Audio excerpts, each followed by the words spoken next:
Hola, buen día. Bueno, este video es un resumen o una especie de repaso para la prueba o una guía si no saben por dónde empezar para estudiar.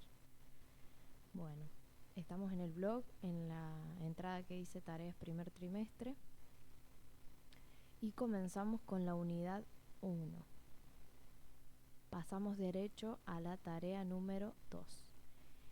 En esta unidad lo que vamos a ver es todo lo referido a una introducción a la filosofía. Hasta ahora lo único que hemos visto es introducción a la filosofía, por un lado, donde están todos esos elementos que necesitamos como para empezar, saber qué es la filosofía. Y después viene la unidad 2, que ya ahí sí entramos con los pensadores y la historia de la filosofía. Entonces, como primera parte vamos a ver lo referido a la introducción de la filosofía. En esta introducción tenemos el significado de la palabra filosofía y la etimología de la palabra, eso quiere decir de dónde se origina. Y bueno, esto está aclarado en este primer párrafo. Sabemos, ya lo hemos dicho y creo que lo recuerdan, que filo significa amor y sofía significa sabiduría. Uno de los textos que siempre se enseñan en Introducción a la Filosofía es el texto de Karl Jaspers. Que nosotros lo veamos primero no quiere decir que este sea un primer filósofo. No corresponde a la filosofía antigua porque estamos en introducción, todavía no estamos hablando de historia. Entonces, este filósofo Karl Jaspers destaca tres orígenes, es decir, tres razones por la cual una persona o los hombres han filosofado espontáneamente en su vida. Estos tres orígenes está explicado en este texto, que es cortito, y lo tienen resuelto, tienen unas actividades resueltas en la tarea 2 que vimos. Eso con respecto a cómo se origina la filosofía en cada persona. Ahora sí, vamos a comenzar con un poco de historia, pero todavía estamos en la introducción.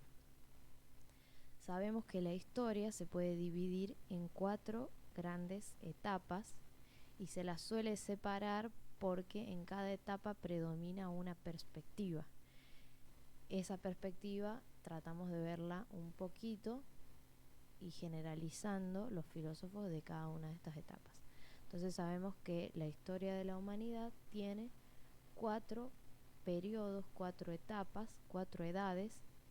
No incluimos a la prehistoria y comenzamos directamente con la antigüedad, que es un periodo de 3000 años. Eso es fundamental, tener una idea del tiempo en el que estamos trabajando. Bien, ya sabemos que la filosofía comienza en la antigüedad, antes de Cristo, específicamente 6 siglos antes de Cristo. Y ¿dónde comienza? También lo sabemos, comienza en la antigua Grecia. Tenemos ese mapa que lo hemos dibujado 2 veces y saber ubicarlo en un mapa mundi es importante y siempre se utiliza como modo de referencia para encontrarlo rápidamente a la botita que es Italia hoy, pero que en algún momento fue parte de la civilización griega y nosotros incluimos como parte de la civilización griega este fragmento de acá, un poco de lo que es hoy Italia, Grecia y un fragmento de este pedazo de tierra que corresponde a Asia. Entonces acá, que es lo que ustedes dibujaron y donde ubicaron las polis, encontramos Grecia antigua. Ya tenemos ubicado el comienzo de la filosofía en el tiempo y en un lugar específico que es Grecia, Grecia antigua específicamente. También sabemos que la filosofía en cada persona, según este filósofo que no es antiguo, se origina por 3 razones. Bien, en el mapa, cuando ustedes hicieron el mapa, ubicaron distintos lugares en esa antigua Grecia y esos lugares son denominados polis, que en algún lado de la tarea, específicamente la tarea 8 me parece, tienen la definición de lo que es una polis. Bueno,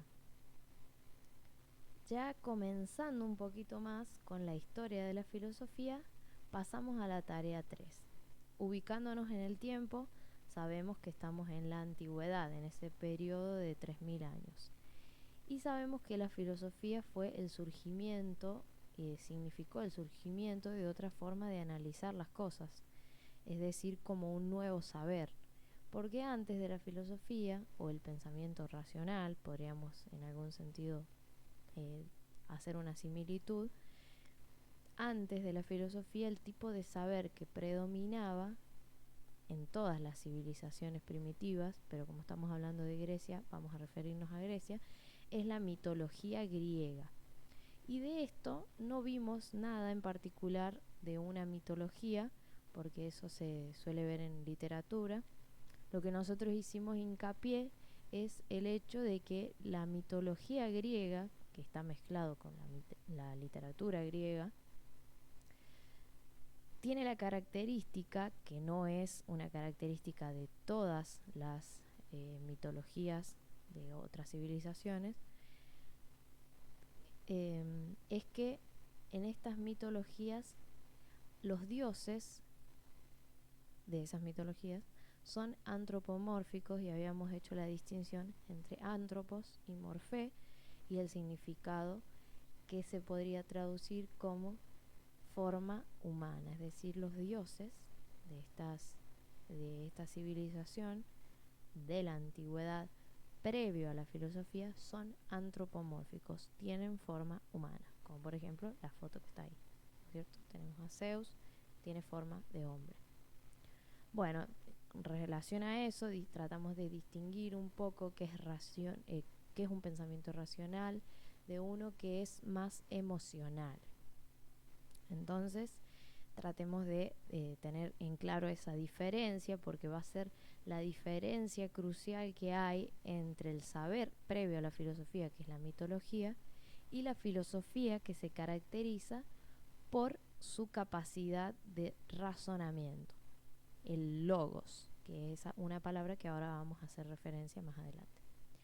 Bien, ya habíamos dicho que todo esto ocurre en el periodo de la antigüedad, pero la antigüedad, a su vez, que este es el periodo de 3000 años, la antigüedad, se subdivide en 9 periodos más, en el cual hay un periodo que a nosotros particularmente nos importa, porque es donde ocurre el origen de la filosofía clásica, denominada así, pero específicamente la filosofía presocrática.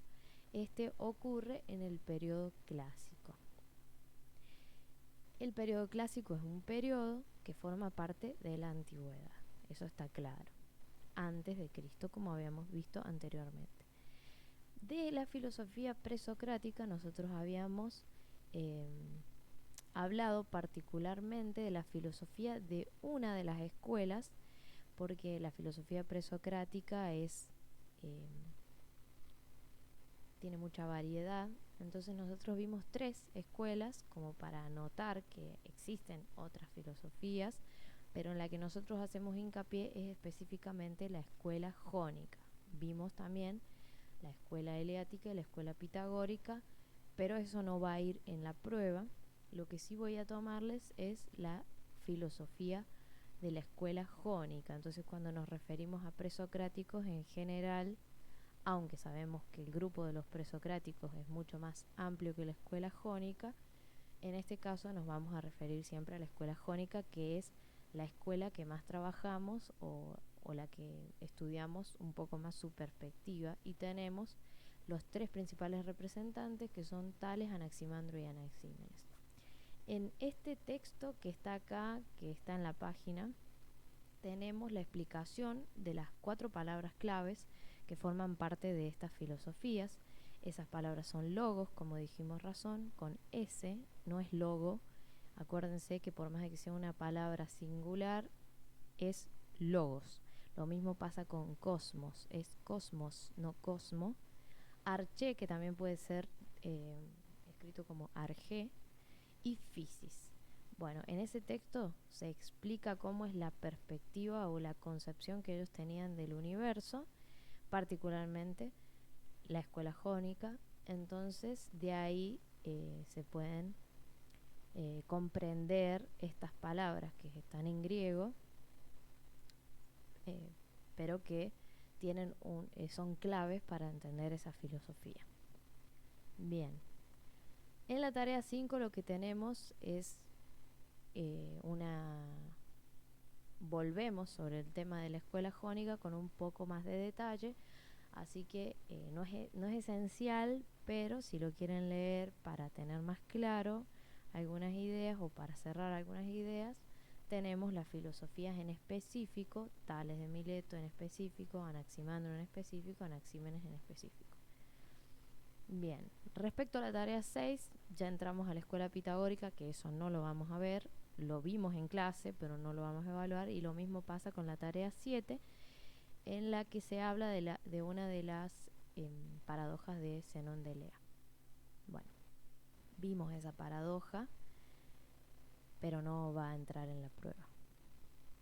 Y finalmente tenemos la última parte, que es la tarea 8, en la que hablamos, bueno, Acrópolis no hicimos hincapié en clase, si lo quieren leer está a su disposición, tienen la definición de polis, que también, eso sí, hicimos unas preguntas en relación a eso.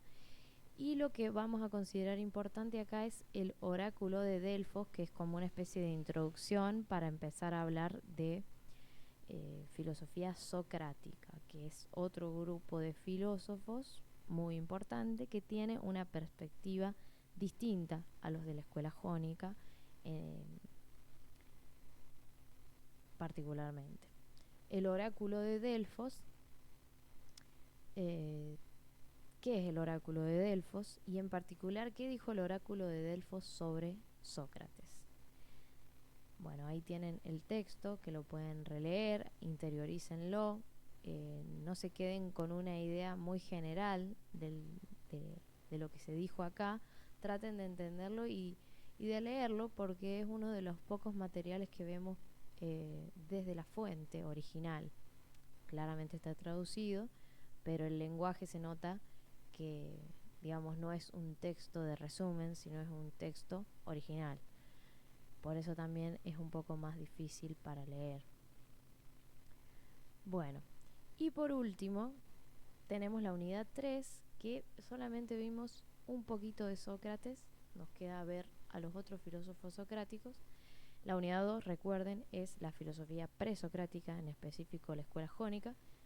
Y en la unidad 3 tenemos a la filosofía socrática, que es posterior, no temporalmente, pero sí respecto a sus ideas, a las ideas de la filosofía presocrática. Los dos forman parte de la antigüedad y los dos surgen en el periodo clásico. Importante también. Ambas son filosofías clásicas, denominadas así porque forman parte del esplendor de la cultura griega antigua. Bien, tenemos la tarea 9. Ahí se aclara la diferencia base que hay entre filósofos socráticos y presocráticos respecto a cuál es su perspectiva o hacia dónde están enfocadas sus preguntas. Eso es muy importante que lo sepan diferenciar. Y tenemos al primer filósofo que estamos tratando de los filósofos socráticos, que es Sócrates. Bien, ¿qué es importante acá? Como vimos hace rato, que dijo el oráculo de Delfos acerca de Sócrates, y palabras claves, como por ejemplo mayéutica. Ahí tenemos la definición de lo que es mayéutica, tenemos la sistematización que se hace por los libros de Platón, pero no por Sócrates, porque Sócrates no escribió ningún libro, o sea que la sistematización es algo posterior a lo que Sócrates hizo a nivel práctico, pero no es algo que haya sistematizado Sócrates, importante tener en cuenta. Y después, por último, tenemos la palabra reminiscencia, que está definida en una de sus preguntas y que está muy relacionada con el método, la mayéutica, que se menciona anteriormente. Por alguna de estas partes del final es que mencionan el tema de la reminiscencia. Y con eso quedaría terminado lo que entra en la prueba. Bueno, Ahí terminaría. Muchas gracias.